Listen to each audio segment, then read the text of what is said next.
How's everybody doing today? Welcome back to another episode of Boys in the Zone. I got my boy here, official Manny B. What is up? And well, first shout out your socials real quick for everybody, man. Oh, so same IG for and Twitter. Still mourning the loss. 2 days later, it's been 48 hours. We're still not over it, but life goes on. And it was at official Manny B, correct? Yes, sir.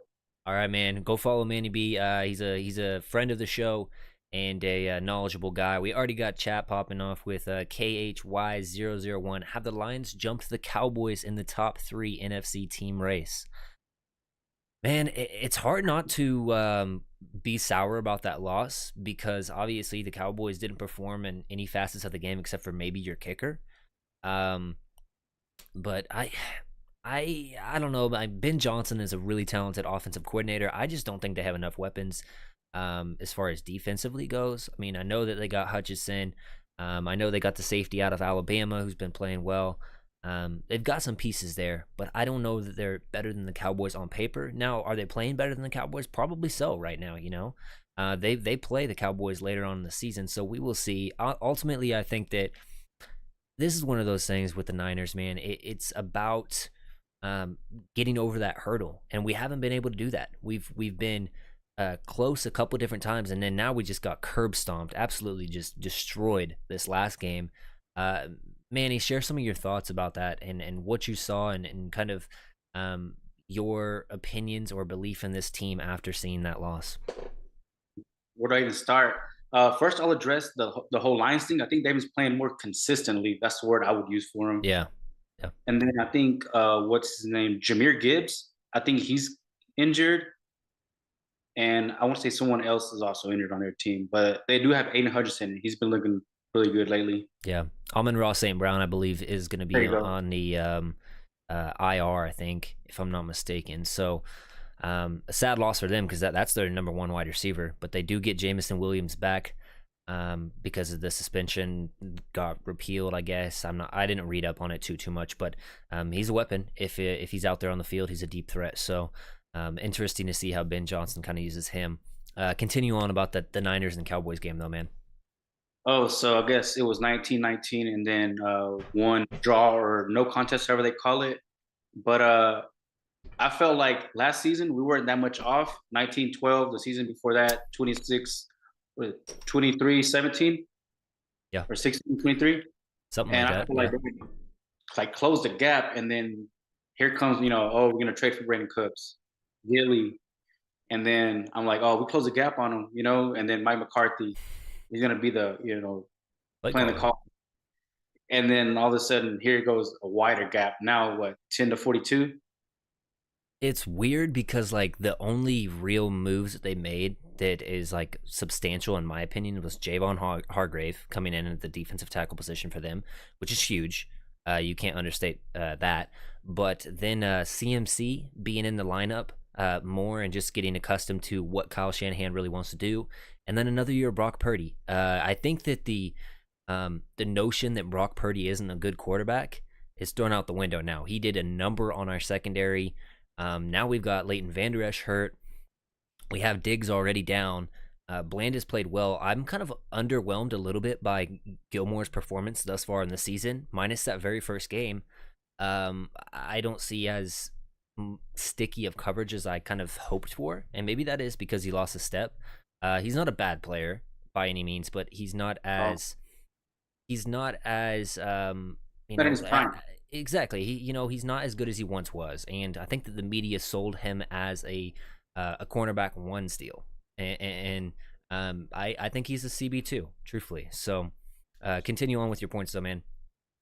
No, actually, I'm going to highlight that. Going to that, before Diggs went down, they were like, before last season, they were like, oh, Diggs, he's overrated. Diggs, this, Diggs, that. We got Gilmore. They started the season, and all of a sudden, once they lost him, it's like, oh, you guys lost Diggs. There goes your season. He's not that great anymore. So I don't know. I guess it's whatever the media, they tend to move the goalposts. But yeah, Brock Purdy Yeah, just sitting. I mean, he was making a sandwich in between those throws. yeah. I mean, Brock Purdy. Let's get it straight. I mean, he doesn't have elite arm talent. He doesn't have great mobility, But what he does do is his anticipation and his knowledge of the system that they're trying to run Mhm. is tenfold versus Jimmy Garoppolo. So much better than what he was for San Francisco, and it's paying dividends. So I do got to go back to the chat here though. Falcon says minus the Chiefs, who have the Lions really played? Completely agree with that. And at that, they played the Chiefs without Kelsey and without Chris Jones. So and then going on the field carries more weight than on paper. So I would definitely put them over the Cowboys right now. And I can't argue that point. Like I said, on paper, I do believe the Cowboys are still a better team, but they have to figure some things out, especially with the offensive side of the ball. And we're going to get to that a little bit more in the show. Does DQ still land for Dan Quinn, or still stand for Dan Quinn, or is it Dairy Queen now? Because that defense Sunday was sweet and not in a good way. Oh my Oh god. man, that's a good one. I think let's just get straight into this stuff and the defense 42 points put up on you.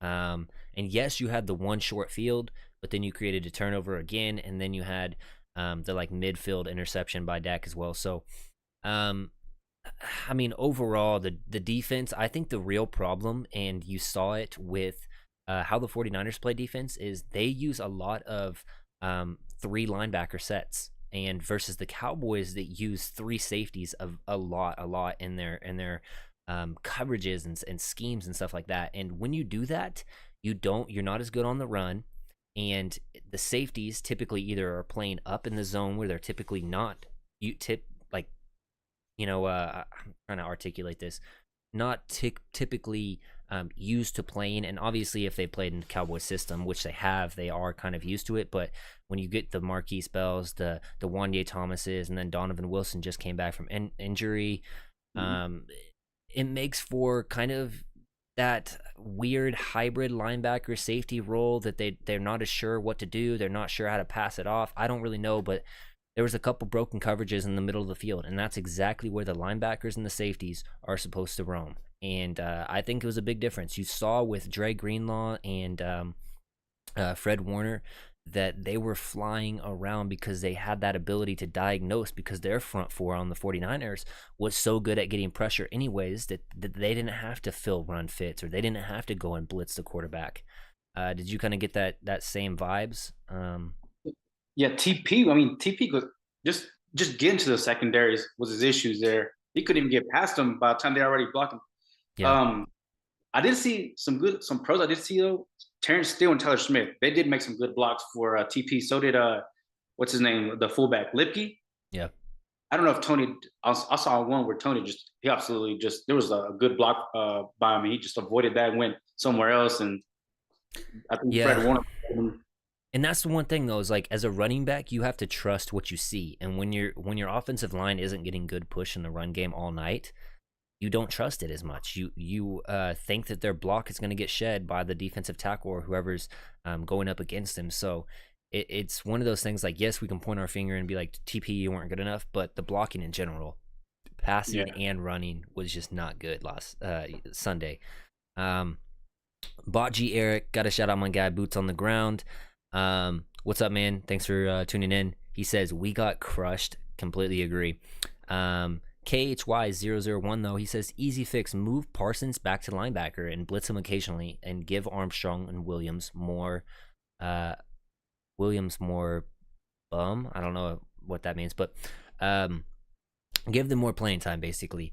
And I kind of agree to that, because especially with losing LVE, you have to either A, go out and find somebody that you're willing to trade a substantial pick for to get in the building, or B, you're gonna have to move Micah back, because I don't trust anybody else to do that thing. The safety to linebacker conversion stuff has not worked thus far this season, and it's cost us more often than not. And when you talk about the two teams that have beat us, it's because one, they have a extremely good offensive coordinator that knows how to scheme their guys open, and B, they have pretty good skill positions. Now, obviously, the Cardinals not as much, but I was impressed by Wilson, the rookie. They have Hollywood Brown. They have, what's his name? Who took the run all the way to the house?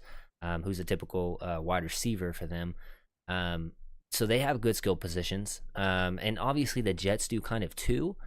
but they really, minus their one wide receiver, they just have two running backs, and Dalvin Cook has not looked good this year, and really they abandoned the run anyways. So um, we're gonna see, because we're facing a team in the Chargers next week that have some very, very good skill position players, and they have a running back, Austin Eckler, who's one of the best out of the backfield as far as a passing game goes. So we're gonna see, man.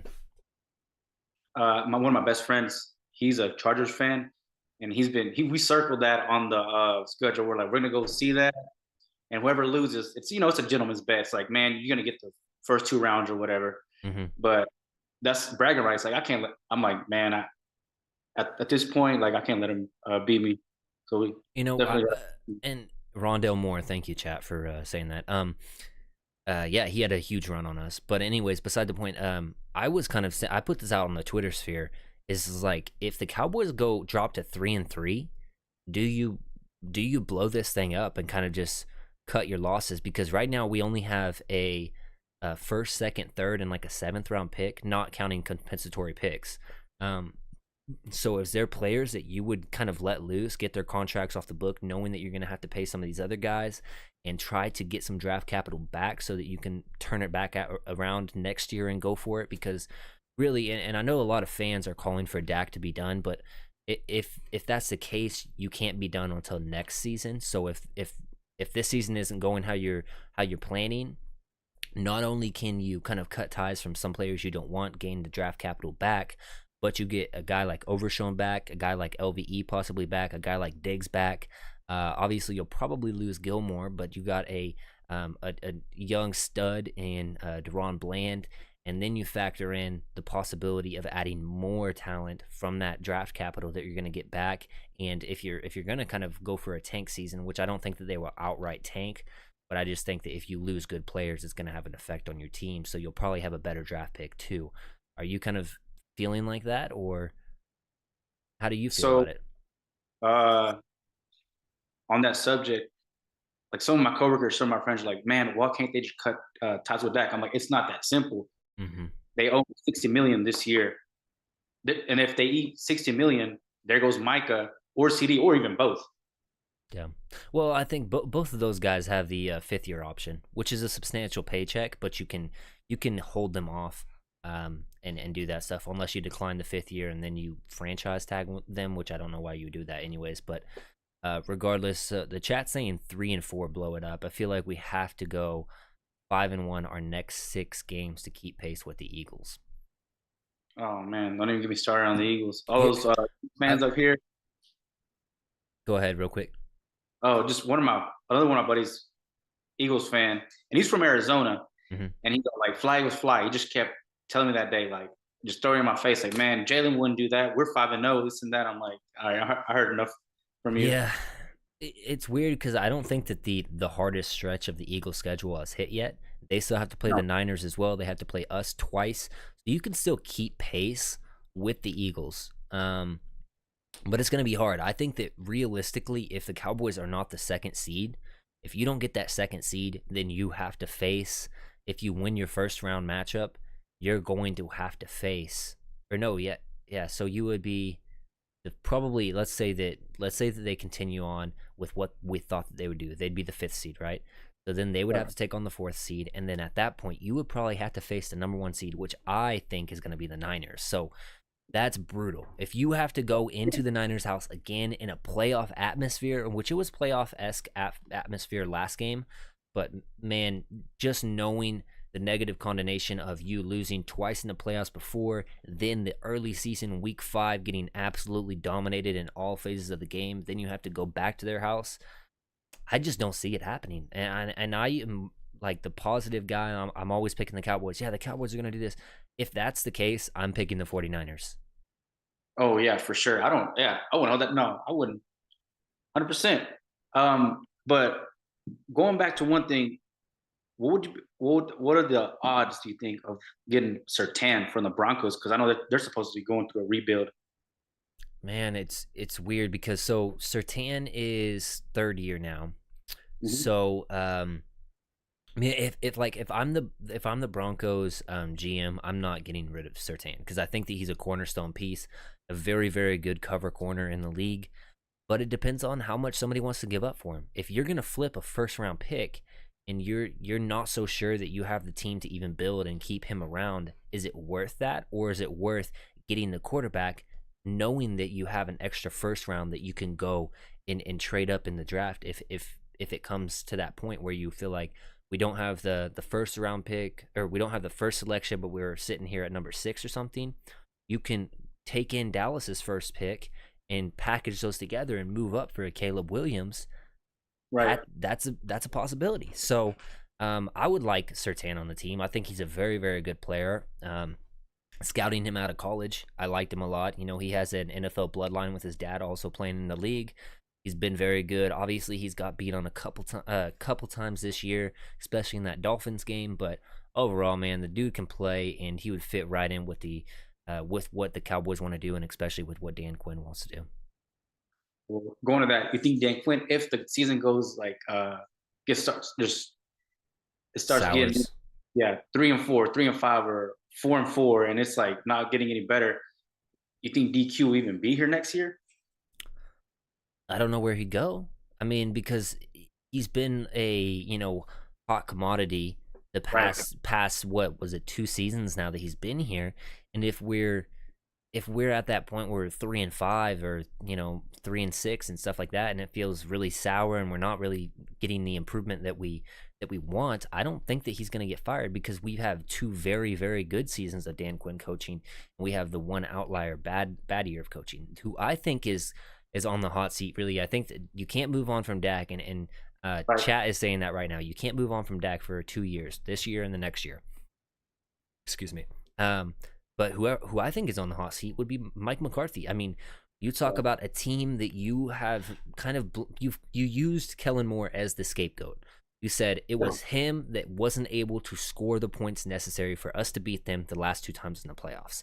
Then you go week 5 into their house. You not only get dominated on offense, you got dominated on defense, special teams to an extent. Obviously, we made 1 field goal. It was a 50-yarder. It was a good kick. Brandon Aubrey, I completely apologize to you. I wanted nothing to do with you in training camp, but you have been excellent. You've been the best player thus far in the season. So I'm sorry to you, my sir. But other than that, man, I think Mike McCarthy's kind of on the hot seat. Let me jump through with chat and hear what they're saying. So, oh yeah, there's a hard stretch, starts on October 22nd. It's the Dolphins, then Commanders, sneaky tough, us, Chiefs, and Bills. He's talking about the Eagles schedule. And yeah, that's a tough schedule right there in that little stint. And we're stuck with Dak for 2 years, is what Bot G said. They should not extend the current contract or fifth year on Micah. Don't insult him. The longer you wait, the more expenses he will get. Roll with it. They should not extend. Oh, I think he's saying pay Micah and then pay Ceedee. Yeah, just let Dak finish out his contract and give us many chances to prove himself. Yeah, man, it's weird because I really like Dak. But at some point you have to, it's kind of that old saying, like, if you don't change anything or whatever, and you continue to get the same result, that's ludicrousy or whatever. I butchered that statement or saying, but doing the same thing over and over and expecting a different result is a definition of ludicrousy, is what it says. But man, as far as Dak goes, I do think that he's a good quarterback. I just don't think that the system is doing him any favors. And going into the season, I was one of the champions of the West Coast offense, because I thought that it was going to help Dak limit the turnovers. It was going to allow him to make quick, decisive decisions where he wasn't double, thinking about stuff before he threw it. He just was in the, just letting the flow of the game go. And I thought that, man, I really, really, really thought that Ceedee was going to thrive in the system, because it was going to be quick passing. It was going to get him in space. And that's exactly what he did at Oklahoma. Got him in space and allowed him to be a yards after catch monster. And thus far, both of those players have seriously underwhelmed, minus the first week for Ceedee. And then Brandon Cooks, where's Brandon Cooks? They brought him out. Oh, he's a deep threat. Yeah. Brandon Cooks, you see how I don't even think Brandon Cooks has 100 yards on the season. He is fast, and then Dak threw that to the sidelines, and he was already out of bounds by the time he caught it. Where's Brandon Cooks? Gallup? Where's Michael Gallup? It's weird because Michael Gallup's been good the past 2 weeks. This last game he was all right. Um, but one of the questions, and I'll just pop it up here. Somebody said this. Mark McDonald. He has a 3-part question, and he posted this on my Twitter. He said, "Should Trey Lance get some playing time?" The second part is, why is Tolbert not getting playing time? And the Mhm. third part is, why are we not using Lipke more? So, Hunter Lip, let's answer that first part. So, do you think that Trey Lance should get some type of playing time moving forward, knowing that you have to figure out if you're going to move on from Dak Prescott, you have to figure out what you have in Trey Lance. So whether that is keeping him at your QB2, demoting Cooper Rush down to that QB3 spot and making him inactive or whatever, um, you got to figure it out. Because if you're in another blowout situation like this again, I would personally like to see, Trey Lance get back into the game, or get into a game and try to do some stuff with our offense. yeah, at least have him. Yeah, what did you bring him in for? Because they were saying, oh, they brought him in because he knows the West Coast offense, which I'll hold off on that for now. But I got like a theory in mind. But yeah, definitely let Trey Lance have his shot. He Yeah. sat behind Dak and Cooper Rush. He kind of knows what the West Coast offense is like with McCarthy. And then going back to that, what do you think about this? Didn't the Niners, like the Shanahan, his dad, invent that whole like scheme? Yeah, he invented more of like a spread coast where it deals with a lot of motion, pre-snap especially, to try to figure out what the defense is doing before you ever even snap the ball.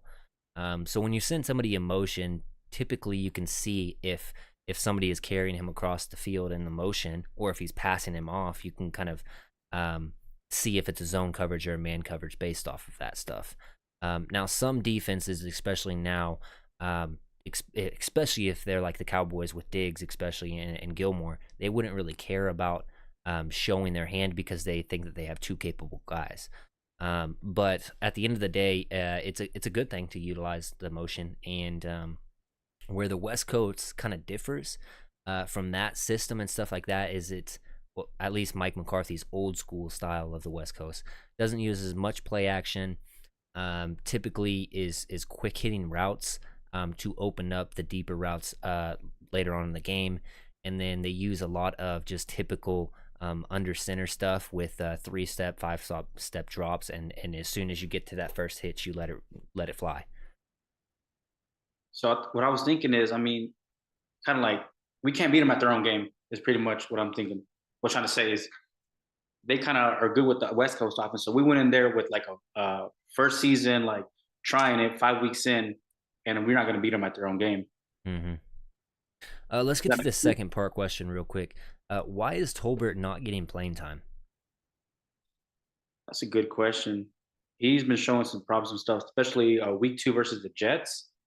Yeah, man, he had Saw some him. he had some pivotal third down conversions. I don't think he has a single drop on the season.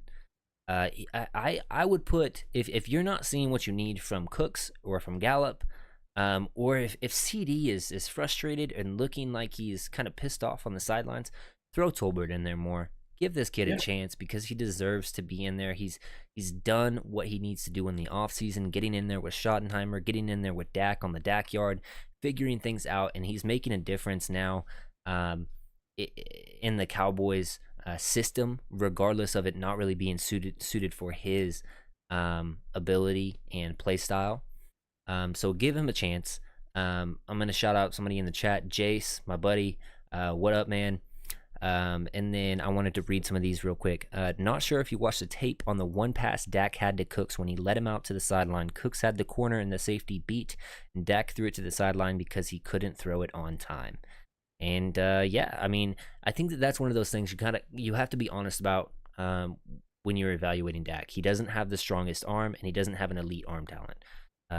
So whereas Josh Allen kind of rolls out of those things, and he can hit that throw 5, maybe 6 times out of 10 times because he has that elite talent. The other 2 times he'll get interception, and then the other 2 times it'll be incomplete or whatever. But overall, man, I think that Dak just can't make those throws, and when you aren't creating separation and you're asking him to bomb it down the field, moving towards his left, which is harder to do um, as a right-handed quarterback, and all of those things factor in. Um, it just was a recipe for disaster. Then he says, because of the body angle, a lot of the people were saying that Trey could make that throw because of his arm strength. Um, yeah, I think that Trey Lance does have better arm strength than Dak. We saw that back in college, but I don't think he has as good of accuracy. And it's a what if thing. I don't think that throw doesn't really change much in the outlook of the game to me. I think that we were already down by like 28-10 at that point, anyways. So it's a no point. But anyways, back to what we were saying about Tolbert, man. Oh yeah, no, I agree with you. They brought him back in. He made the adjustments from last season. He worked hard in the offseason. He made the 53, and they're just not really utilizing him. Yeah. And then why are we not using Lipke more? I was a big advocate for Lipke. I was hoping he'd make the 53. He did, and people were telling me like, why do you want Lipke over Davis? And I saw him doing. He's a good blocker. He's got good Yeah. catches. I was up there. I was in Arizona or in Phoenix at the Cardinals game. Mm-hmm. Saw him in person, and then he's a good blocker. Like I said, he had a touchdown versus what was that, the Patriots? Patriots, yep. Yeah, I don't know. Again, they went out of their way to get him as a undrafted, and made the 53 again. I don't know. They're not using him. Yeah. Only blocking really is what they use him for. Like you He- said, they gave him a substantial contract to be an undrafted free agent, rookie. He's made an impact whenever he's been on the field. Mhm. Point blank, period. You need to use him more. Mike McCarthy seemed like he was excited to have him. But yeah, you just got to use him. KHY001, scared to hurt MG's feelings, probably. Um, which was just putting in Tolbert, I guess, over him. Then Falcon says, I just wish Dak would run it more when he has the option to. He seems to be scared or conservative for it. I don't think that's Dak. I really don't. I think that that's the front office and everybody telling Dak, you have to be a pocket passer. We cannot get you injured again. We don't have time for that. You have to stay healthy. He's been injured 3 of the past 3 seasons. They know that he has to stay healthy.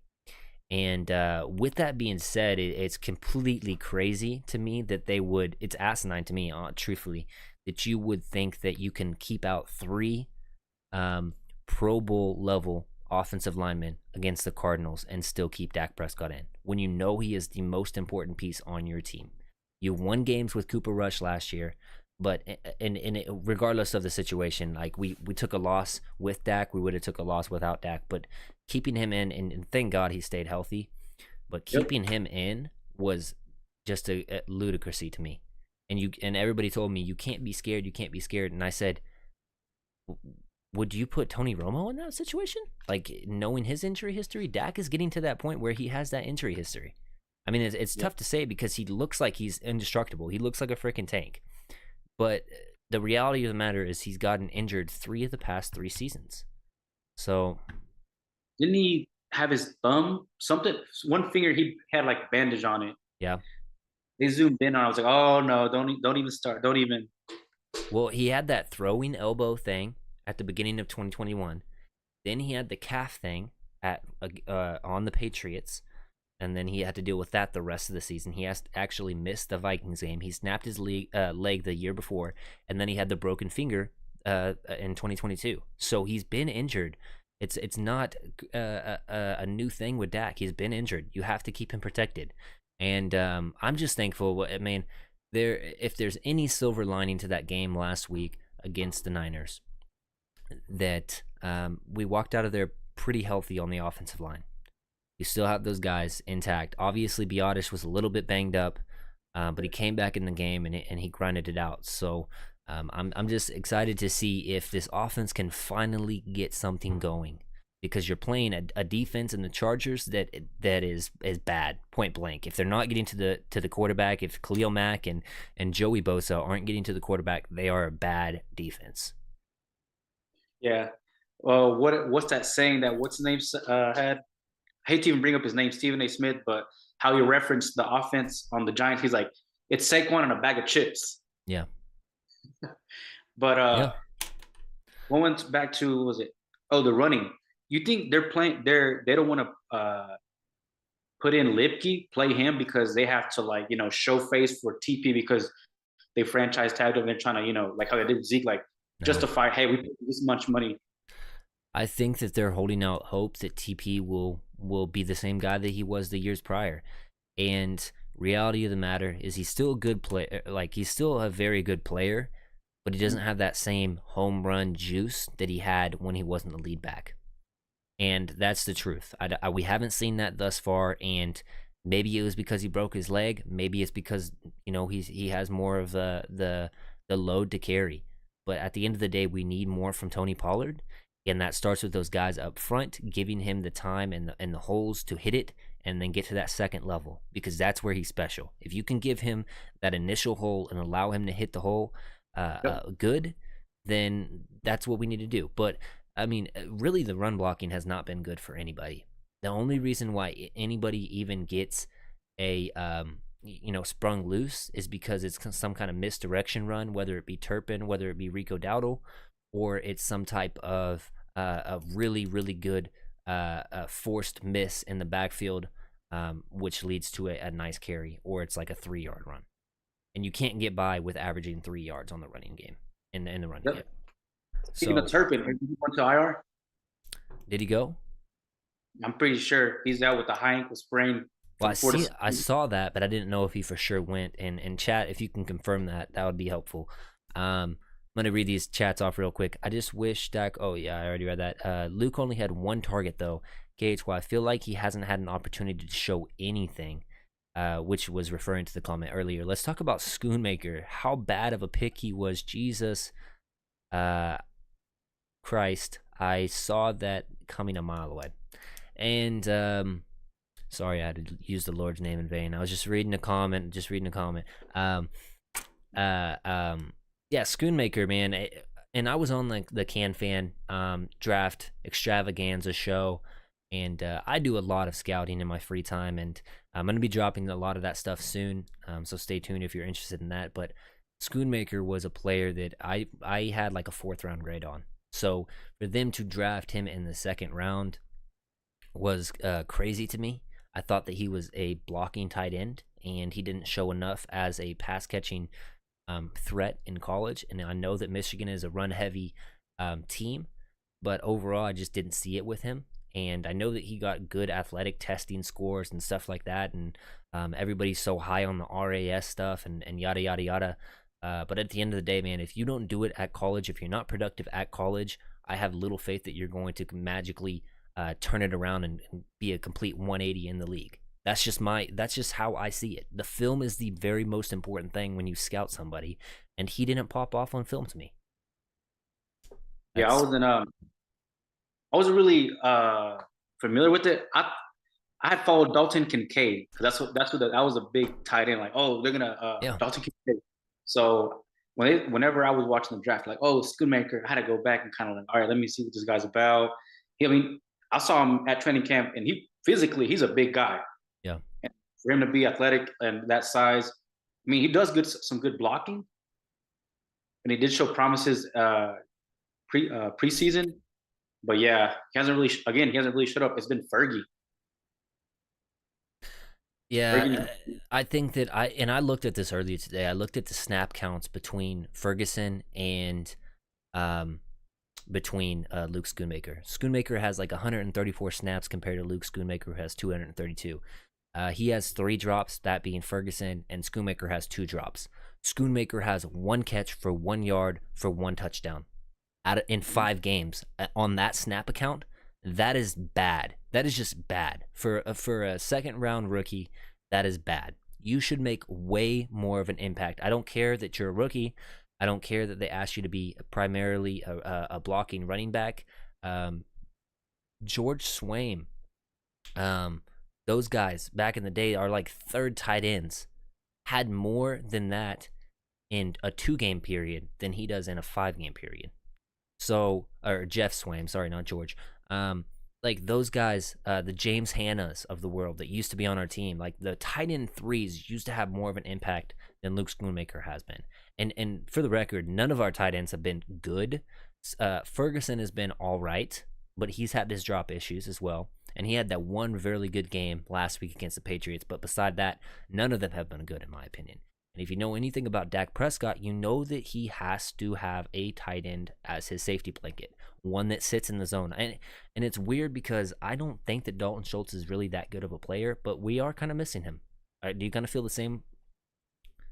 Yeah, I can definitely vouch for that. But didn't they offer him a contract and he turned it down? But then they thought he could get more, and then he went to the Texans and they paid him less. That's kind of more on him. I I kind of remember that, but truthfully, I don't know 100% where I'd be like, yeah, that's what happened. But I feel like I do kind of remember that. Um, man, overall, it's just the tight ends have been underwhelming. Ceedee's frustration, though, we got to talk about that, man. Man. Him being standoffish on the sidelines, him wanting the ball more, and like I posted this on Twitter. Like at one point or at one side of the coin, um, Ceedee has every right. He's the number one wide receiver. He needs to get the ball, and if you're going to be throwing interceptions, at least throw an interception when you're looking at Ceedee Lamb and throwing it in his direction. I On the mean, other side of things, on the other side of things, he gets way too frustrated when a DB is in his hip pocket and really hand fighting him and being really physical and aggressive those first 5 yards. That's when he gets really, really in his head. And I don't know if that's like, excuse me, like a Big 12 thing because they don't really have DBs in the Big 12 that are good that play press man.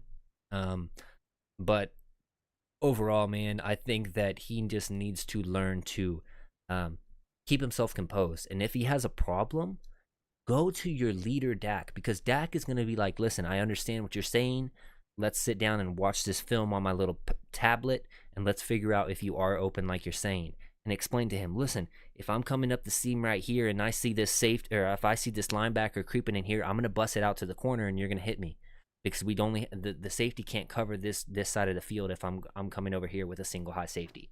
And stuff like that. Just understanding the flow of the game and getting in there and talking to your leader, because that's one of the biggest things that I was always a captain when I was playing basketball in high school and growing up. I was one of those vocal leaders. Like I never put my guys down, and I wanted them to come to me and say like, listen, I was open. You just didn't see me. You weren't looking for me. Whatever it was. If it was my fault, it was my fault, and I will make a concerted effort to be better. But if you don't tell me, how am I ever supposed to know? You know what I mean? yep. What's your opinion? And I think I can see like the frustration part where versus the Cardinals game where I think the corner kind of I think he was facing that or facing this way, and he could have made the catch, and he kind of just like instead was looking for the flag. Is that what you're referring to? No, Versus the Card. I'm referring to the past 1, 2, like 3 games. Ceedee has kind of been standoffish, away from the team. Oh His yeah, body yeah. language on the sidelines haven't been good. A reporter asked him a question like, "You guys think that you know your offensive identity yet?" Oh yeah, the And he identity of the said, offense. and he's like, Mhm. "Nah, I don't know." And then they're like, "Do you think that you should?" He's like, "Probably." Like that is indicative of a wide receiver that's one, frustrated, and Yep. two, mad because not only is he not performing, but his team's not even performing. And he feels like, and I know as a competitor myself, if you feel like you're good, you want to be the reason that elevates your team. And he's not even getting those looks, he's not getting those targets. So how is he supposed to sit there and be happy about that when the team's not succeeding and he's especially not succeeding? It'd be completely different if it's like Dak has thrown for 10 touchdowns, only 1 interception. He's going completely off. He's going crazy.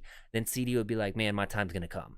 But when the offense is this bad, especially in the red zone, it's hard to be okay with it when you can consistently kick field goals, and then knowing that, like, listen, I'm Ceedee Lamb, I'm a top 10 receiver, and I'm still not getting the ball. I can be the reason to help this problem, but I'm not getting targeted. You kind of see what I'm saying? Yep. And you're wearing 88. All eyes are on you. Yeah, I mean, it's frustrating. I let me shout out Mike Tag in the house. What up, man? And then KHY001 says Ceedee is worried about that contract. Or is Ceedee too worried about the contract negotiation?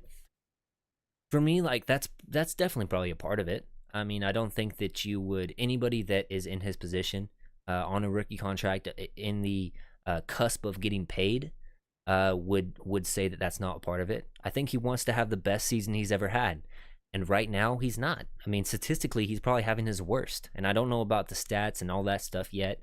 I haven't really looked at it, but it's not the Ceedee Lamb that we saw post like week 6 of last year. I mean, he was going off last year. There was the questions of, is this guy a wide receiver one? Those first couple weeks, and then he completely shut them up. And he went off and he did his business, and he was good.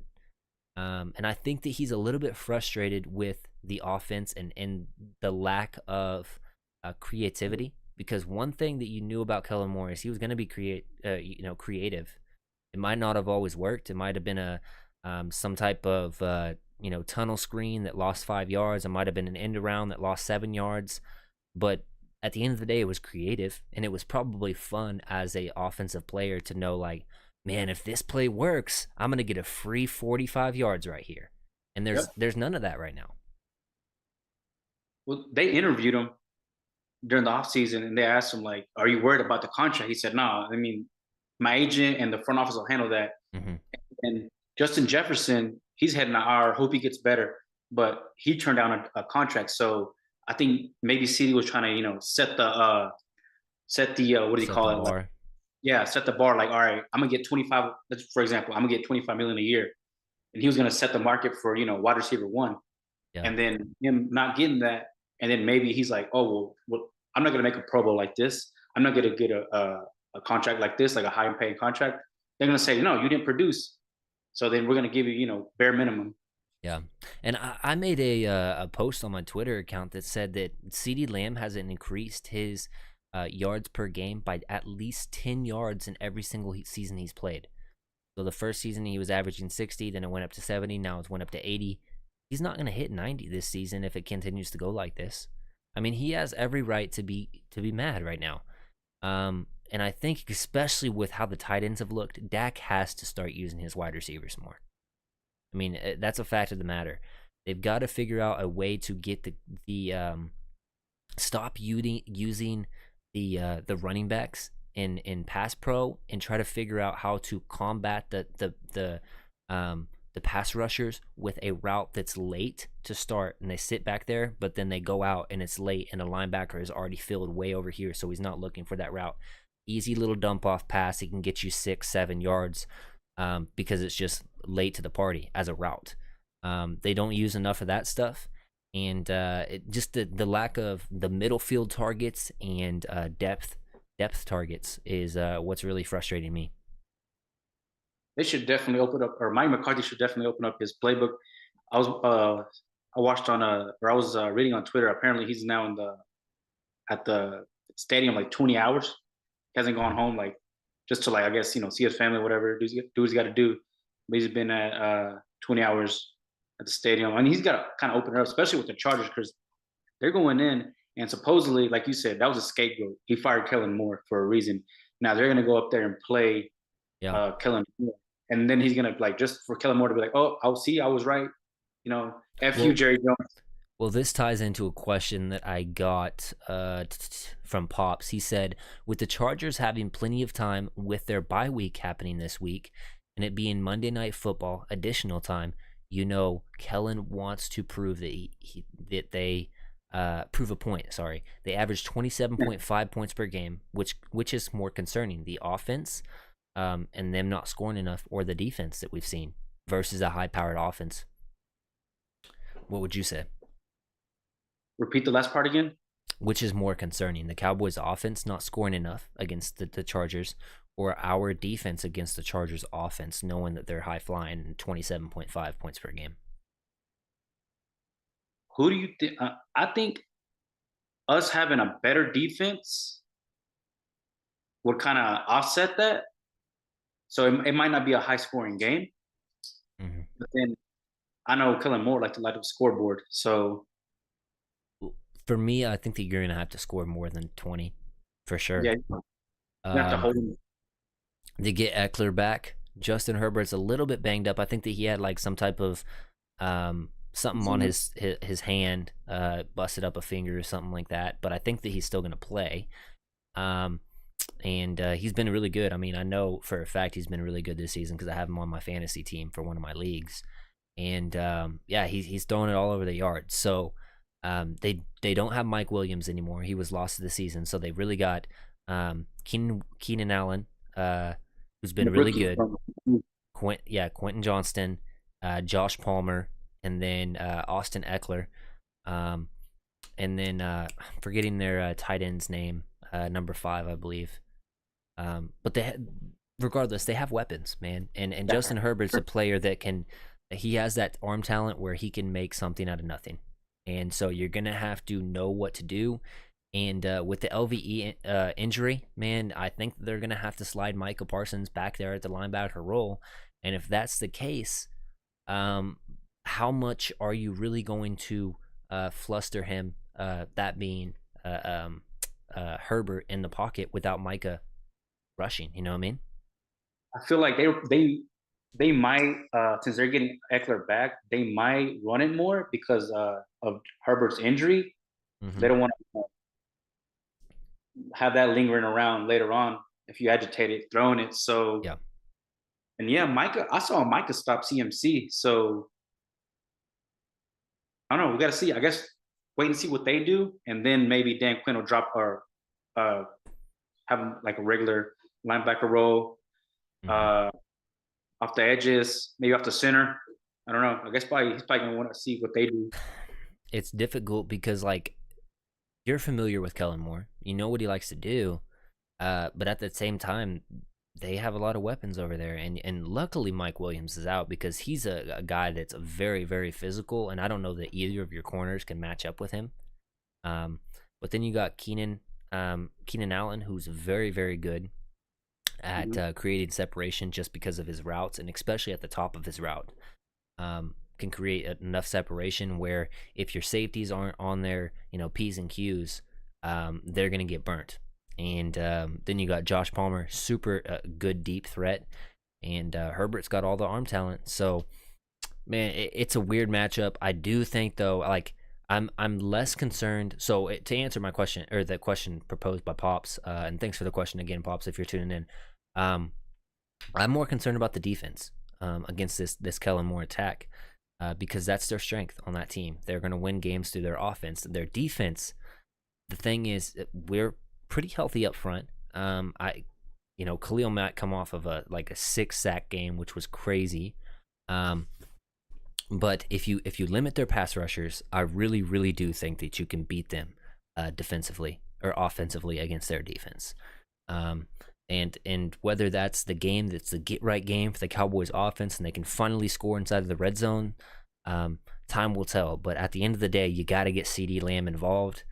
Stop allowing that guy to be pissed off on the sidelines, and you got to figure something out with Dak being able to utilize his legs more. Because when you add that facet to the game, it opens up things more. It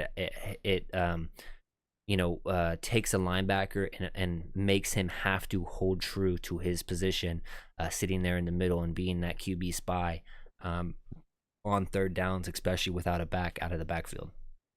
Yep. I wanted to show you something real quick. Okay, go ahead. See what you thought about this, man. All right, where's the camera at? What do you see wrong in that picture? Jaron Curse completely lining up on the wrong side of the line of scrimmage. I was about 4 or 5 beers in because I was watching it with me and like a dozen of my friends. Yeah. And I'm sitting there and I'm like, what are you doing, man? No, dude, I was yelling at my screen at that point. I was like those are the plays that really make you mad as a fan, because you have one job if you're going to line up there close to the line of scrimmage. Look down the line of scrimmage towards the ball and see if the crown of your helmet is over the ball. Like, that's as simple as that.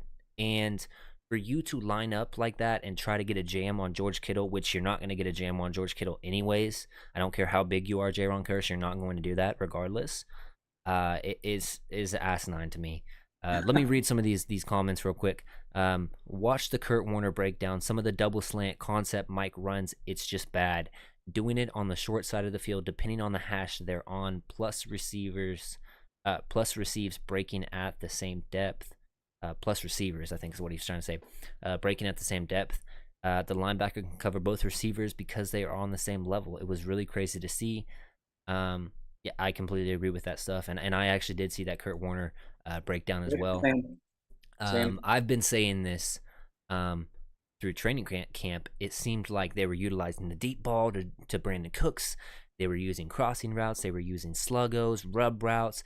The routes were stacked on top of each other, which meant that if you're going to use two crossing routes, that one is a shallow cross and one is the deep middle cross. Those things I love to see, and now it's completely vanished. We haven't utilized it. We haven't utilized it in the actual season, and I don't understand why, because those things were beautiful to see as somebody that pays attention to the little minor details. So those things were crazy to me.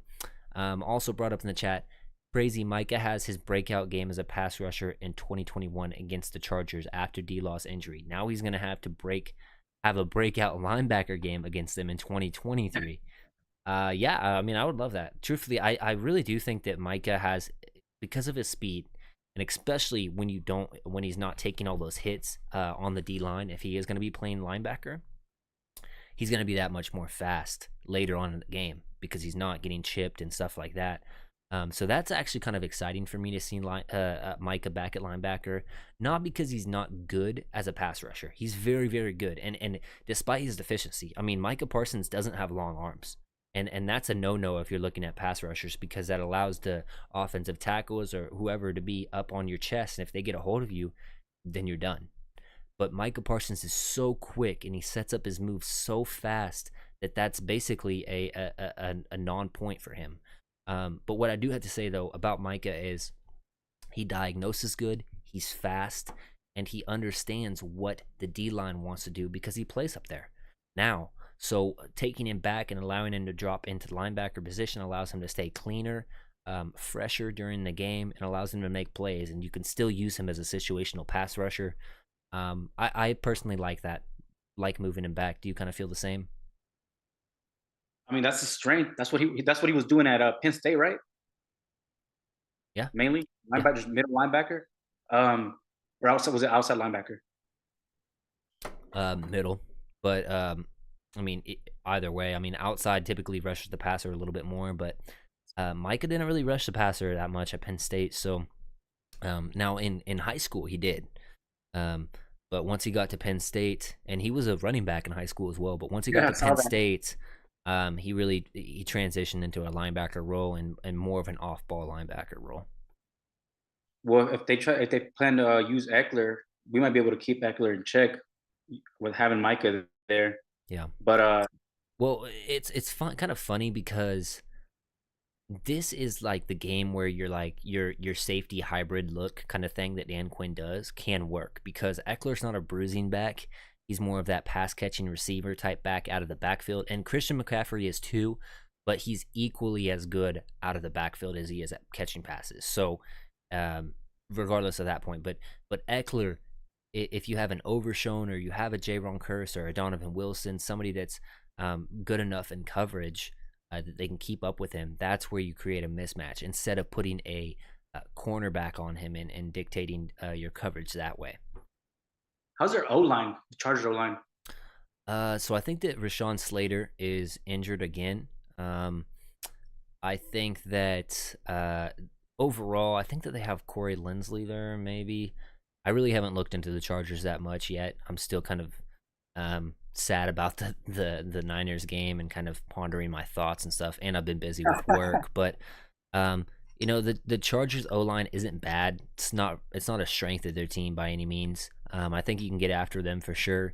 And Justin Herbert, he's not the most mobile quarterback, but he can get out of the pocket and he can create some throws. And if he has to run, he can run. So you got to be disciplined against the Chargers. Stay in your run fits. Don't overextend yourself.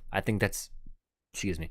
I think that's the biggest thing that our defense does that just irritates the hell out of me is overextending yourself, running the edge. Like, did you see that play in the Niners game where everybody just busted through the line? It was so obvious that it was a screenplay setting up when you don't get chipped at all from the running back coming out. Like if you bust through the line and it's that easy, and then the running back just runs right past you, it's a screen. Turn around. But they still all tried to go towards Brock Purdy for some stupid reason. There's like 4 people around Brock Purdy. He still gets to pass off, and it goes for freaking 14, 15 yards.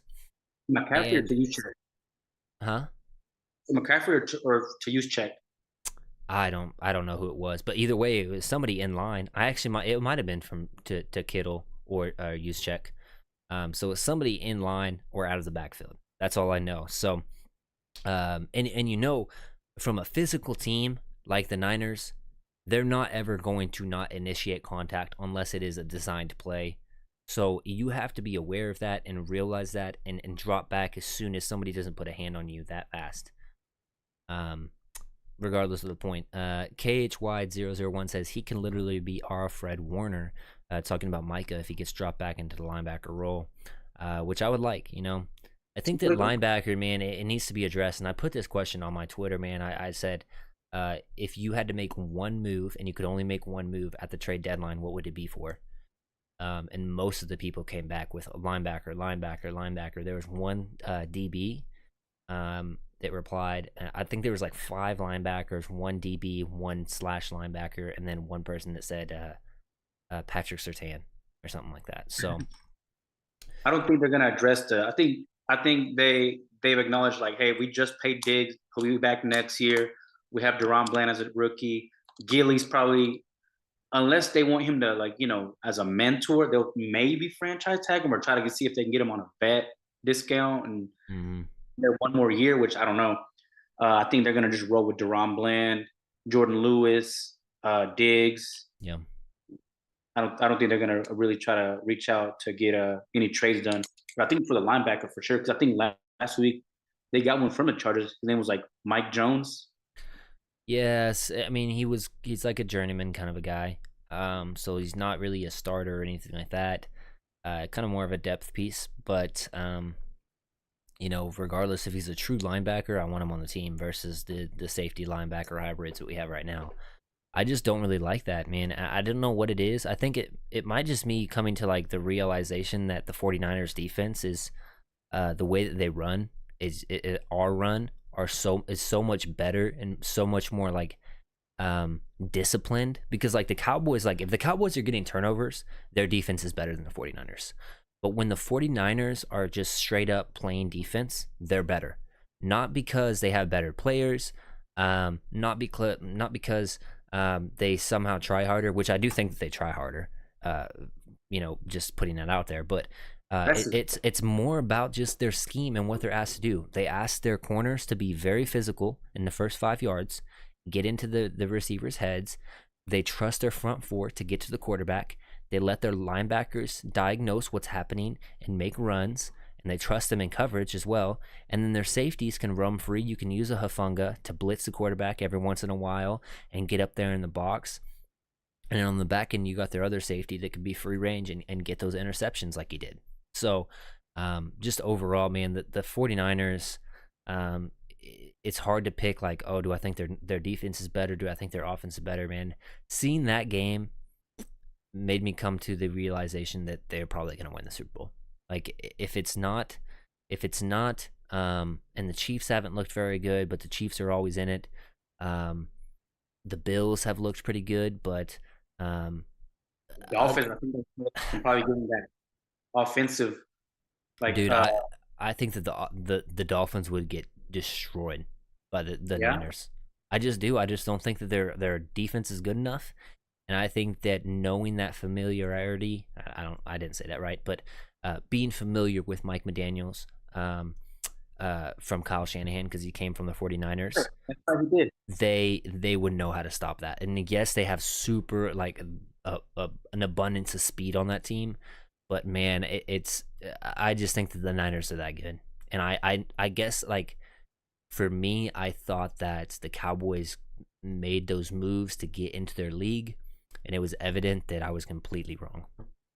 It was a bigger gap this time. It was 10-42. Last two times it's been Yeah, 16-23, 12-19. Look how much they leapfrogged. yeah. Uh, um, what about the? I don't even, I think the Eagles probably get the same uh, score. I mean, they might score maybe one more touchdown than us and a field goal, but I think the Niners still take them. Oh man, I think the Niners are going to beat any team. And this was coming from a guy that was suspect about the Niners, because I just didn't trust Brock Purdy coming into the season, and I saw the amount of tough games they had on their schedule. Completely Yeah, proved me wrong. I'm sorry, Niners fans. I'm sorry for ever doubting your team. You guys are legit. And I always said I never had any bad words about them. I thought that they were a very good team, probably the best top to bottom roster in the league, is what I've always said. But I didn't think they were that good, that yeah. much better than the Cowboys. I didn't think that. If you They're told just me the score was going to be 42-10, Niners on Sunday night in front of everybody, knowing the Cowboys have lost twice in a row, knowing that Dak Prescott has not been good against the Niners, I would say, no, I'm going to bet on my players that they're going to wake up, they're going to look at themselves in the mirror, and they are going to understand, like, these guys have beat us twice in the playoffs. They bounced us twice in the playoffs now. We have to be better. We have to prepare all off season. We have to work harder than them. We have to do the things that they're not willing to do. We got to stay after practice to do the things that they're not willing to do to make up that gap. Have that Mamba Kobe mentality. They didn't do that. They looked worse, which is somehow incredible to me. one question for you. Where is Mozzie? Man, and this goes back to my like, I do a lot of scouting, a lot of drafting stuff. And I was on the Cowboys Can Fan stuff before I ever started up my channel. And I said on record, I wouldn't take Mozzie with the first round pick. And this was when the news was coming, like, oh, Cowboys like Mozzie. They want a big defensive tackle that can, be a plus in the pass department as well, in the pass rush department. And I Up in the looked, run. and I no, in the past, this is what people were Yeah. saying too. But yes, the run was the big selling point for him. But what I was saying is I saw him in Michigan. I watched 3 games of him, and I saw a player that was good, not great. If I'm gonna spend a first round pick on a defensive tackle, I want you to be great. I Mhm. saw Jalen Carter. Man, I was like, I told everybody, I said, don't let the Eagles get Jalen Carter. We have to hope that the Chicago Bears or somebody picks Jalen Carter, because that dude is the truth. I don't care about the off the field stuff. He's good. He's gonna be good instantly in the league. He's already ready. He already knows how to shed blocks easily. He knows how to get the low man always win. He knows that stuff. Gets his pad level down. Springs off of the ball. Creates pressure instantly from the middle of the field. Mozzie hasn't done that. And it's not that Mozzie can't learn that stuff. Mozzie, and I will say this about Mozzie, he has all of the physical tools that are required to be a good defensive tackle in the league. But one thing I said is, look at Jordan Davis, the defensive tackle that the Eagles picked the year prior, and look at Mozzie. They're practically the exact same player. RAS scores looked the exact same, athletic profile the exact same. They weren't very good in the pass rushing department, but they were physical specimens that were very good at stuffing the run, and they got overdrafted for that, both of them. And to my point, to this day, they are the same player. So I digress from that, and it's not that I'm saying, oh, I'm right, I'm such a good scout, blah blah blah blah blah. It has nothing to do with that, because I actually wish that I was wrong. I wish that Mozzie, I wish that Schoonmaker and everybody was lights and day better. I wish that, like, what happened with Micah, because I wasn't on the Micah train, but then he showed up and he was a monster. And I ate my words on Micah. I just didn't see him being that good for the pick that we had. I think we had the 9th pick or something that year. I was like, I don't know, off-ball linebacker, number 9 overall. I wasn't sold on it. But then he turned into the pass rusher. He's dominant player, so he made me eat crow. To this day, Schoonmaker and Mozzie, eh, eh. I don't know. Dude, who's that? What were you gonna say though? Deuce, where's Deuce at? Like I said earlier, I think that the run blocking has not been good, and especially for Deuce. If you want to utilize Deuce in the appropriate manner that he needs to be utilized, you have to use him in the quick passing game with blockers out in front, or you have to use him on outside runs. They're using him up the middle. I don't get it. I really don't. Stop trying to rush Deuce Vaughn up the middle and stop putting him in on obvious rundowns, because the defense knows that they're going to stack the box, and he's not a guy that can beat somebody that's 4 times his size and a defensive lineman, like literally 4 times his size. So I don't know. Deuce, for me, for my money's worth, and this might be crazy because I know the rules are, if you're down 2 quarterbacks, that you can bring in your third one even if he's inactive. I would put Deuce Vaughn inactive, and I would put Trey Lance active, just so I can get him some game reps if the case may be. But if you really need to win the game or it's close and Dak Prescott goes down, you could still put in Cooper Rush. That's what I would do, because I think that that's more valuable to the team right now. Now, with that being said, if Turpin's going to go on IR, you have to have Deuce as your kick/punt returner. So, Yep. I did want to answer this from the chat though. Who did you want that was still available when it was time for the Cowboys to pick? EJ and Manny. I was standing on the table for Joey Porter Jr. I thought that I think that Joey Porter Jr. he has arms the length of an offensive tackle. That's how long his arms are, and what that allows you to do as a corner is be a physical press man corner. Who are the players that you have to play against in the NFC East that are physical, dominant wide receivers that win off of slants? AJ Brown. Devontae. That guy would erase AJ Brown, and I'm telling you what. Joey Porter, yes, he's not very polished. Yes, he's a little bit handsy. But when you talk about somebody that's physical, that could play safety if you really wanted him to, and he has NFL bloodline with his dad playing, he's aggressive and he wants to make a play. And overall, he was a good coverage player there at Penn State as well. I was standing on the table for Joey Porter that for the pick there. Nolan Smith.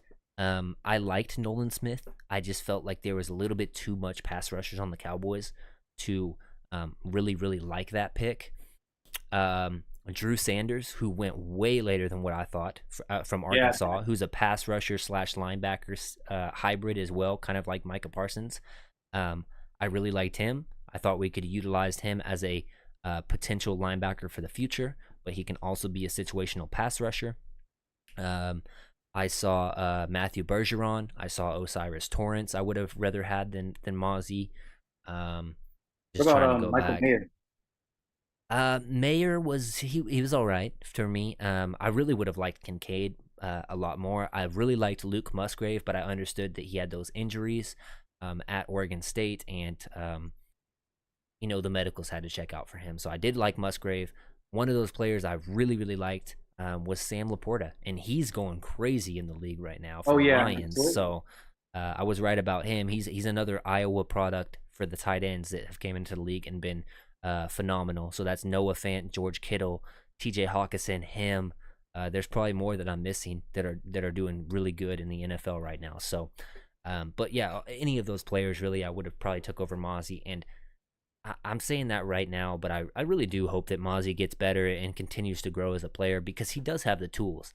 I just thought, like, for me, this was my idea, is you went for it in free agency before the draft. You picked up a Gilmore, you traded for a Gilmore, you traded for a Cooks, you retained Dan Quinn. I thought that this meant we're going for it this season. And with that being said, you had to get impact rookies from the draft, and I don't think they got a single one. And that's sad, because as a Dallas Cowboys fan, you look forward to having an at least one exciting rookie each draft cycle. That's what we've been accustomed to seeing, and and that hasn't been what's happened. So Besides, I mean, Hunter Lipke undrafted. I mean, Besides, he's all right, but yeah, man, it's hard because there was a lot of talented players that I really liked in that draft, and they just kind of went with the guys that I had on my board. They drafted a round higher than what I thought.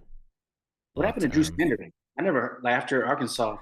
That was one Drew of the guys. Sanders, he plays for the Broncos. He went to the Broncos, so maybe you could get him since they're trying to tank or whatever. Drew but Sanders and Joey Porter Jr. That's what I was. That's those are the two. And then the third one was Kincaid. I remember watching him. well, he went I a was, pick before us though. the Bills swapped with what do you call Hmm. it, the Giants. Yeah, They probably knew we had our eyes on him. They probably were like, "Oh, Cowboys want him. No, we're taking him." yeah, yeah. It's unfortunate, but hindsight's 2020, and you can't redo the past. So, um, uh, the chat is saying Overshown was that guy. And it's weird because I really wasn't super high on Overshown out of the draft and during the draft process, but seeing him in training camp, um, really, really had me like he was my most exciting rookie for me coming out of training camp and seeing him in the preseason and what he was bringing as a leadership and understanding that nothing comes easy in the league. You have to work for everything, and you have to Right. continue to get those mental reps and the physical reps on the field. Um, I just thought that Overshown was bound for a good season, even as a rookie, and he would seriously be helping this team right now because he's a true.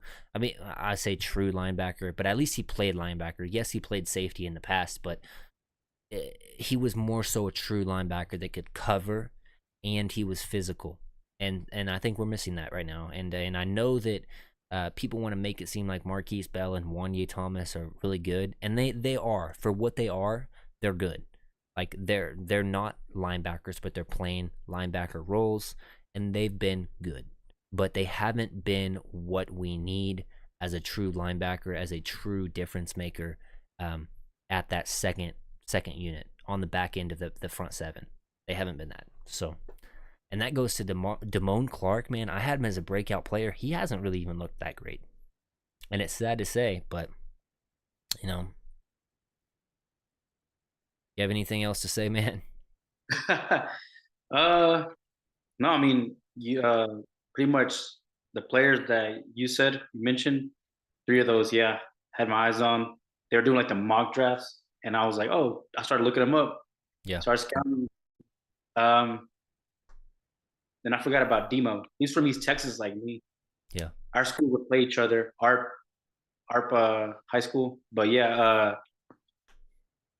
oh, one big thing that I wanted to hit on, and I might even get backlash for it, but I feel like the front office has just gone away from that winning mentality, and they're so focused on revenue, jersey sales, publicity, that they want to stay Yeah. just relevant enough to make it to the playoffs that they really don't care, oh, we're making money off of our brand, and that's what they want versus Philadelphia and San Francisco, because we all have the same amount of cap space, but look how much more stacked they are than we are.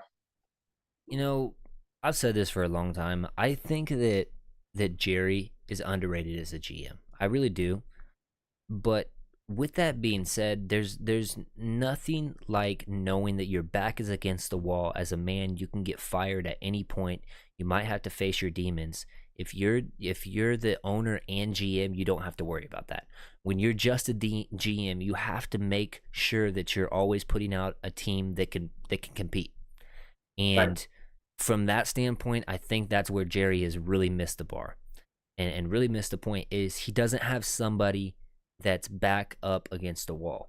And they have their career set on, I have to do everything in my power to make this team better. And when you don't have that, the results haven't been as good. And I know that Jerry has tried to make moves this offseason. Thus far, they haven't really panned out. And yes, Gilmore is better than what you had last year. He's better.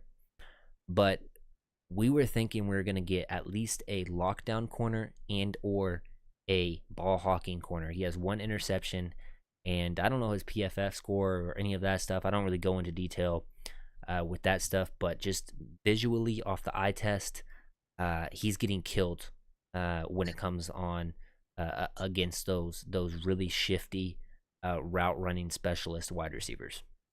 Yep. We still have Devontae and AJ coming up.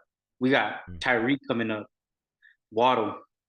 And that's where it really hurts you because I really do think that Diggs was on his way to an all pro, first team all pro kind of a season. He was playing lights out.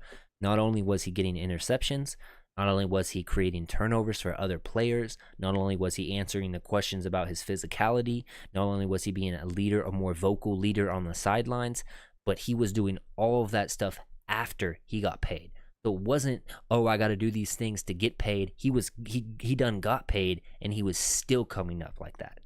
And that was the thing that was sad to see is he went down like that second week of the season.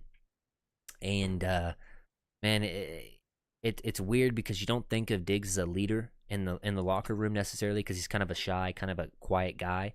But I know for a matter of fact, just by how his team commented about the situation that happened, he was loved and he was a leader in that locker room. He was a guy that gave a lot of confidence to those guys in the secondary.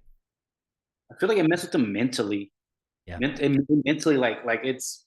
I mean, even just at work, certain coworkers, they amp me up. They make they light a fuse him. Like I want to work with them. Yeah. And then other coworkers like, oh, it's this guy. We don't really see eye to eye. Whatever. Exactly. Yeah. Yeah, that's how my brother is. No, I'm just poking fun of him because he's in the chat right now. And we work together. But besides the point, I was going to answer some more of these questions. Sorry. This one was from Chris Copeland on Twitter. What changes can the team make this season to get better? And what are some changes that are you hoping for it to change in the off season? So right now, what I think that they could do right now to get this team better, stop putting Luke Schoonmaker on the field when he hasn't earned it. Utilize Jake Ferguson more often than not, and elevate Sean McKeon to that position, especially with Peyton Hendershot being hurt. Allow Sean McKeon, because he's been there, he's done that. He's a better blocker than Luke Schoonmaker, and I'll stand on that right now. And he's better right now as a pass catcher. So use Sean McKeon in that tight end 2 role until Hendershot gets back. Hendershot stop dropping balls. Tight ends stop dropping balls as a unit. Get manufactured touches for your best player on offense, which is Ceedee and Lamb. Whether it's end arounds, whether it's using him in the run game, whether it is quick slants, whether it's dialing up a big sluggo play when you see the single high safety because he has to choose in a stacked formation with 3 wide if he's going to take the deep cross going across the field, or if he's going to have to stick with Lamb on the sluggo over the top. Whatever it may be, you have to get that guy involved.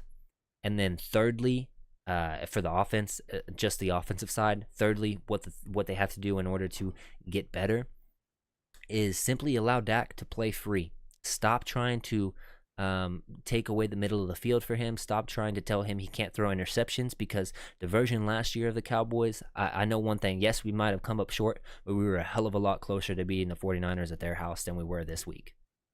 On the defensive side, what you need to do is you need to find legit linebackers to play in your front 7, bring them in, allow them, weed out the guys that can't play with your unit, figure out who can, and actually utilize them. Stop using so many 3 safety sets. And as far as if you have to use Micah as a linebacker, do it. That's my simple answer to that question. And then what can you do, or what can you hope for in the offseason? For me, it depends on how this season plays out. If it's a letdown season where you again get bounced from the playoffs early, or you don't even make the playoffs in the rare case scenario that happens, I would make every move possible to go for it the last season that you have Dak Prescott for sure as your quarterback, and figure out in the preseason what you have in Trey Lance, and then move forward. If you don't make the playoffs or you get bounced early, you got to look at a Ben Johnson from the Lions as their offensive coordinator to bring him in as your head coach. Somebody that's innovative and new and refreshing on the offensive side of the ball to be your head coach, and let go of Mike McCarthy, regardless of how he's looked as a head coach that gets you to the playoffs. If you're not going to do anything when you get there, it's beside the point, and you just have worse draft capital anyways. And then the other thing I can hope for is this time in the draft, when it rolls around, you're not looking for 2-3 year project players. You're looking for the guys that can make an impact right away. Now, and what's your answer to that question, Manny? I'll start off with the question of the day, the whole Dak situation. So he's on the books for sure this coming up year, right? And it's 60 million. Yeah. So 2024-25 season is his last season, unless they extend him. Yeah, I would try to. I mean, give him one last try. One last try with a innovative offensive play caller. Stack team. I don't remember the contract for Cooper Rush. Was it a 2-year deal or was it a? I think it was a 2-year deal, but I think you have an out after this year, so you're fine. It's not going to be a big dead cap hit if you do let go of him. Call me crazy, but would you try to do a Cooper Rush package for a trade? I don't know that he necessarily has that much trade value, but if it's like, can we maybe flip him for a 7th round pick or something like that? Yeah, I mean, I'm fine with that. You're probably gonna at least get that from a compensatory pick, anyways. So, depending on how we land, I mean, if let's just say we don't even make the playoffs, what's that? An 8-9, 9-8 season? Yeah, probably. What are we looking at? High teens in the draft? Yeah. Mid to high teens in the draft. Hope that one of the players falls into there. I know TP's going to probably leave. I know they're not going to re-up him after this season. Mm-hmm. Got to get a running back. QB, I don't think yet. And I don't think any of the ones that are. You think Bo Nix maybe falls to 7 around that time, around that area? Bo Nix 100% will make it to us in the 1st round, in my opinion. And I'm an Oregon fan, so I've watched Bo Nix. He's a player that transferred from Auburn. Been a lot better with Oregon than he has at Auburn, but I don't really see him as a 1st round talent. For me, just by the little bits I've watched of the guys, 1st round talent to me is a kid out of Washington, Michael Penix, and he's an older quarterback, but he's been very, very good thus far. You're talking about a Drake May out of UNC, and then you're talking about Caleb Williams. You might be able to throw in a Quinn Ewers out of Texas.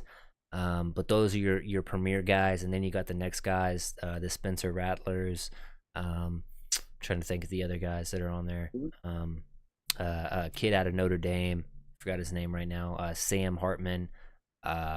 Those guys. So it is a deep quarterback class. I will say that, but you've already invested in the Trey Lance with the 4th rounder. So you gotta find out what he has, in my opinion. Even if it's like, let's say they fix everything. We somehow are able to, fix the red zone issues. We beat the Chargers, and then they go into the bye. They figure something out, going forward. Mm-hmm. We're able to get 12-5, 11-6, make the playoffs. I think that for me, sorry to cut you off. For me, if you can beat the Chargers and you come off the bye and you can beat the Rams that just played the Eagles, if you can prove to me that you can beat those teams, I think that you're the 2nd best team in the NFC, be behind the 49ers, and they might be this much better than you when you thought that you were this like that. But if you can do that, you have a chance, because like I mentioned earlier, if you're the 5 seed, you're likely having to play the Niners the 2nd round. If you're the 2 seed, you're at least setting yourself up probably for an NFC Championship game. And from there, really, the Niners haven't been all that great in getting to the Super Bowl. Yes, they've made it a couple times, but the NFC Championship seems like their divisional round for the Cowboys. You know what I mean? So if you can get to the promised land where you haven't made it for years, maybe you have enough to be like, we made it this far, we got to go further, we got to beat these guys, climb the hurdle, finally beat our giants, finally slay our demons, whatever it is, and maybe you can make it. But if you're that 5 seed, I think you're dead in the water. Just a rinse and repeat of 21 and 20, or of 22 then. Yeah. Yeah, I mean, try to be aggressive in the offseason, in the draft. Try to trade up. Try to see what they can get. Uh, Another lockdown corner, some linebackers, maybe a free safety. You think Curse gets booted, or you think he'll stay another year? Curse has been bad to me, man, and he's one of my favorite players on the team. But man, coverage, he hasn't looked good. He's had those mental lapses where he's lining in the neutral zone, completely blowing coverages. I just can't defend him right now. I don't think he's been good, and he'll probably block me on Twitter, but whatever. He hasn't been good, and he needs to be better. He needs to be, with Diggs going down, he was the guy that I was looking to be the leader of that locker room, especially with Gilmore being kind of that quiet guy too. I thought for the secondary he was going to step up and he was going to be that much better, and he's been worse ever since Diggs has gone down. So, Oh, I know one player that they for sure need to replace in this draft, LVE, because he's probably towards the end of his, because he had that neck yeah. injury. Now he's going to be in IR for the what, Well, 3 or 4 weeks? I don't know if you ever saw the story, but LVE was thinking about hanging him up after that initial neck one, which was back in college. He was thinking about hanging it up. So if it's another neck deal, man, I know that guy, and I have chronic neck pain too. So I know what it's like. If I sleep the wrong way, or if I don't do something, or I'm in a weird neck angle for too long, man, my neck is hurting for 3 days. He has it even worse because he's hitting people all day. So I can't imagine the pain he's in, man. It gives me headaches and stuff like that just dealing with mine. So man, prayers up to that guy because he's a warrior and he goes out there and he plays Sure. hard. But like you said, he's been dealing with that for a long time, and those things don't get better. It's just managing those things. So he could be mentally and physically checked out already. If Yeah, I hope he recovers and everything, but we'll see. They have to replace him. yeah, Um, Drew Sanders is there. Maybe they can trade for a Drew Sanders. maybe. Uh, we'll see. Let me And hit then the let me hit the chat real quick. So Botji Eric says, just waiting for Christian McCaffrey to play that injury-prone label he's always had. Once that engine shuts down, so did the Niners. He also says LVE is done, and then KHY001, so Kai001, says he lost me when wanting to taunt when they're getting their behinds beat and drawing the flag. He's all talk and no bark so far. Wanye. I don't know. I don't know who you're talking about.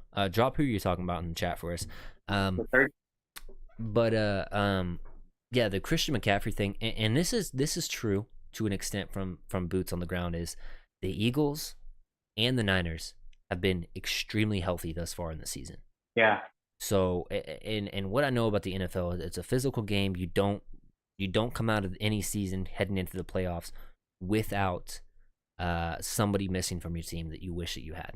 So that is a good point. And for the Cowboys, that's already hit numerous times during the season. You haven't had Tyron Smith for 2 straight weeks. You didn't have Zach Martin. You didn't have Tyler Biotish. You didn't have Tyler Smith for the first 2 games. You haven't had Diggs the last 3 games. Who else am I missing? Donovan Wilson for an extended period of time. Jordan Lewis for an extended period of time.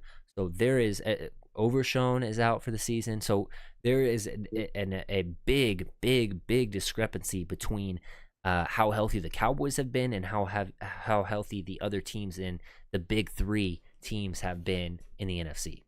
And he was talking about J-Ron for that statement about wanting to taunt when they're getting behind and beat. Yeah, J-Ron, just he has to be better. Point blank. Period. I was gonna make a meme where it's like J-Ron Kersey's at offsides and put like Bernie Sanders right there, like when he's sitting down in the chair, like this, like I'm just like Man, that those Bernie No memes man's from land, you back in know, the you can day. just right there. But going back to that, a good friend of mine, he's a diehard Panthers fan, and he said that makes me kind of bring up. You brought up a good point. He said the reason that Carolina traded McCaffrey is because he's injury prone. Hmm. And he's It kind of been. him off the books with a big contract. That's what's crazy to me is every single time the Cowboys do one of these trades where we feel like we've got a really really good player, it doesn't really pan out. But every time that our opponents or rivals make those big trades, it happens. AJ Brown was injury prone for the freaking Titans. He hasn't missed a single game for the Eagles, I don't think. Christian McCaffrey, injury prone for the Panthers, hasn't missed any games for the Niners.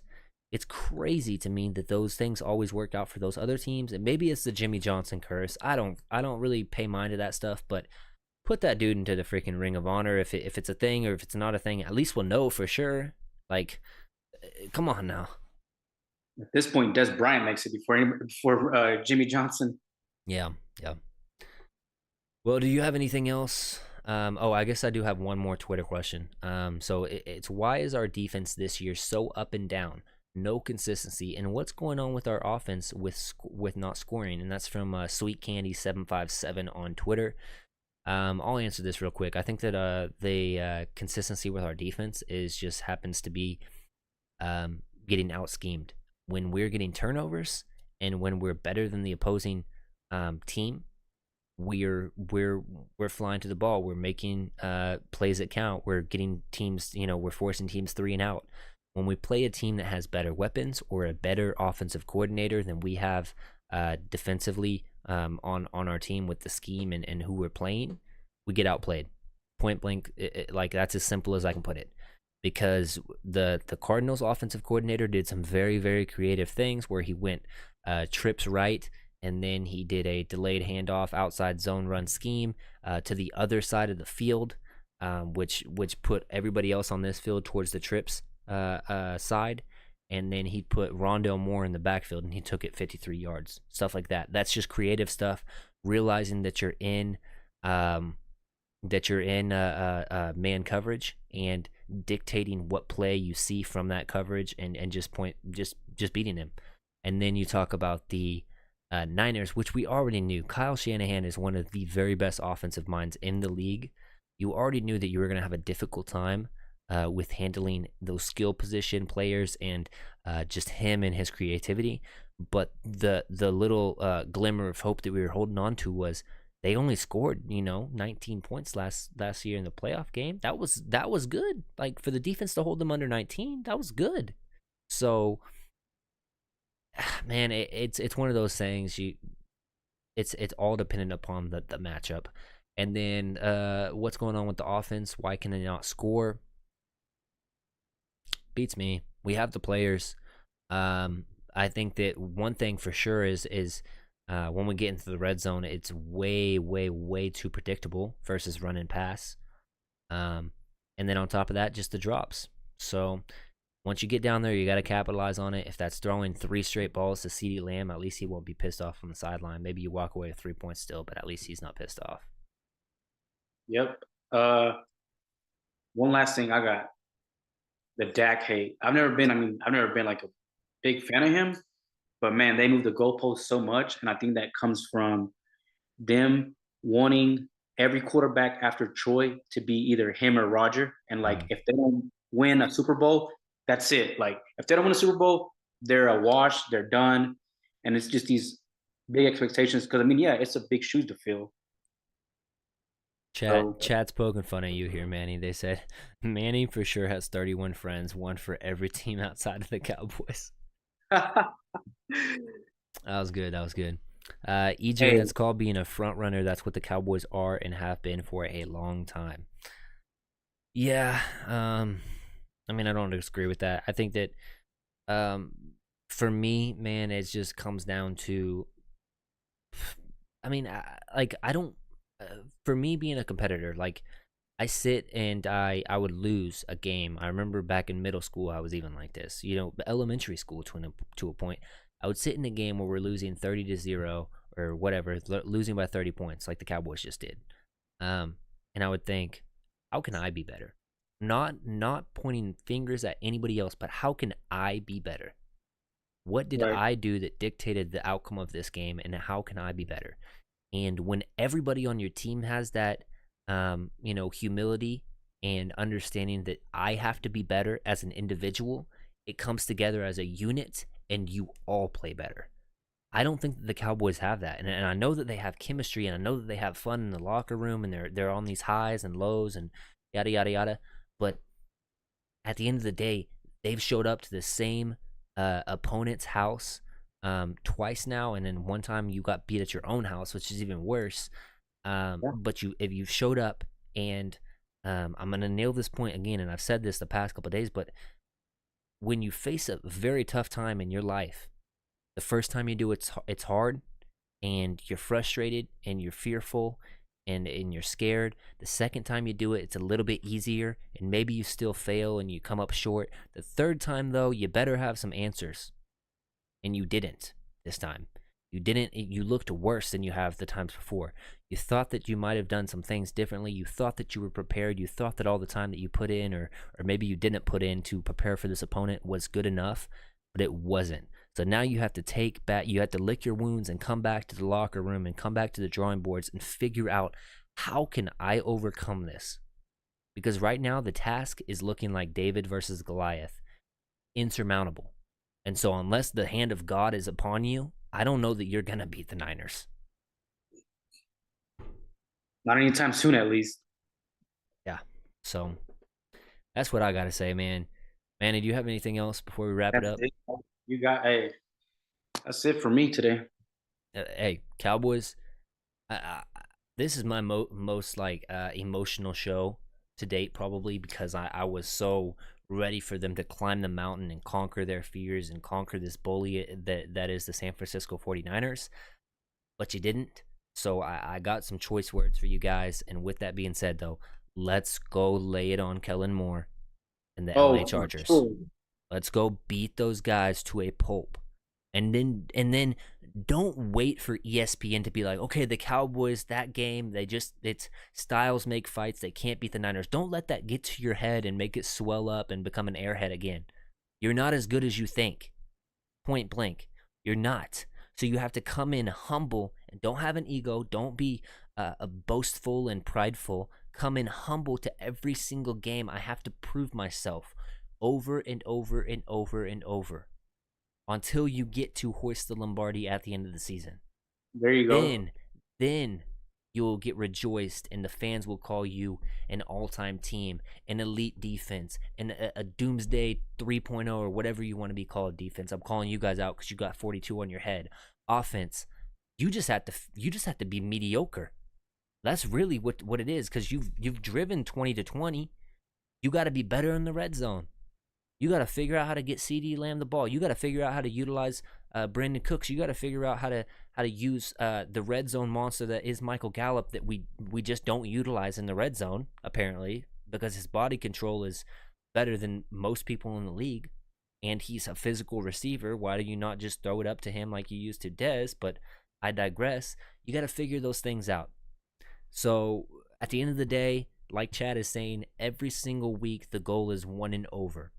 No looking past the opponents, no overlooking anybody, no looking down on somebody.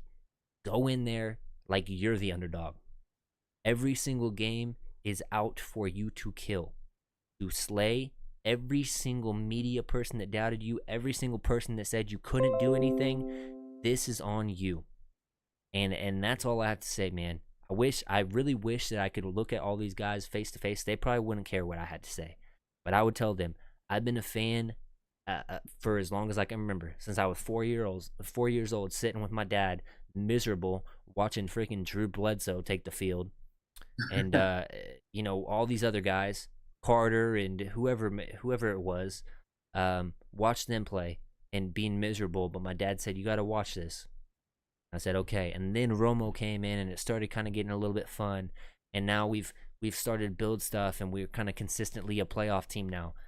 This is the time that you stop all the bull crap of, oh, we're the Cowboys, we're so cool, we have all these cool things, the media loves to talk about us, blah, blah, blah.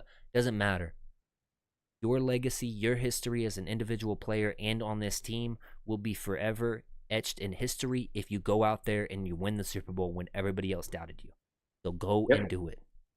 Manny, thank you for having me on your show because Yeah, right.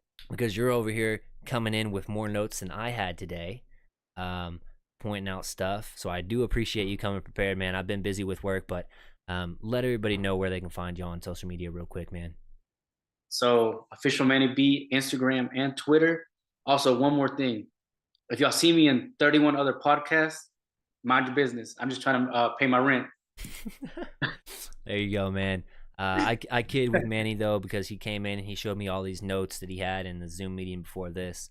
But yeah, man, he came a little bit more prepared than even I did. I was looking at some draft prospects and stuff like that. But I appreciate you reaching out and getting back on the show, man. It was a pleasure. Can always have you, man. It's a good time talking to you guys. You and all the other guys that have gone on the fan forum in the past.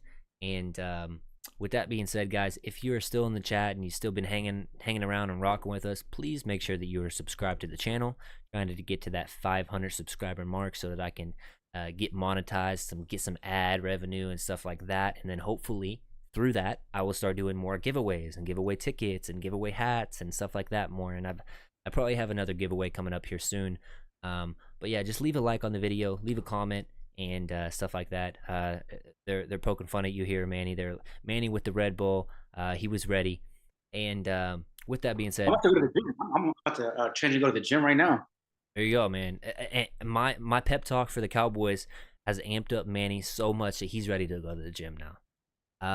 But yeah, guys, thank you guys for watching. I really am so appreciative of everybody that does come in here and watch and interact with the chat. And we're just going to continue to grow. So with that being said, I will catch everybody later. And peace. Hopefully next Tuesday is going to be a good news. Hopefully next Tuesday. Let's go. Let's do it. Yeah. Forget what you got, none of it matters until you don't work from the top. I'm talking non-stop, squad. They've been down with me for years, and none of them asking for squad, fight. Out of the gutter, don't stutter, I'm taking my shots. Pop, block, out the noise, some others, my brothers and me, we going off. Bippity pop, talking that ish, I'ma empty my clip, my Google go pop. There goes another, I'm jumping for cover, then I'm taking off, we not getting caught. Tired of violence, but you pushing buttons, it's something that's ticking me off. Soft, say it again, gonna regret it, I'm talking beheaded, your body's gon' rot. If you do not know me, don't comment on my life. Don't comment on my daughter, don't comment on my wife. Me, I'm just a father, gotta hustle in the night. Ski mask with a 45 like MJ, take a flight. I gotta move it, I got the drive and I gotta use it. You gonna lose it, talking that trash in the back of a Buick. Clueless, you know my life and you know my music. Psych, stupid, yeah.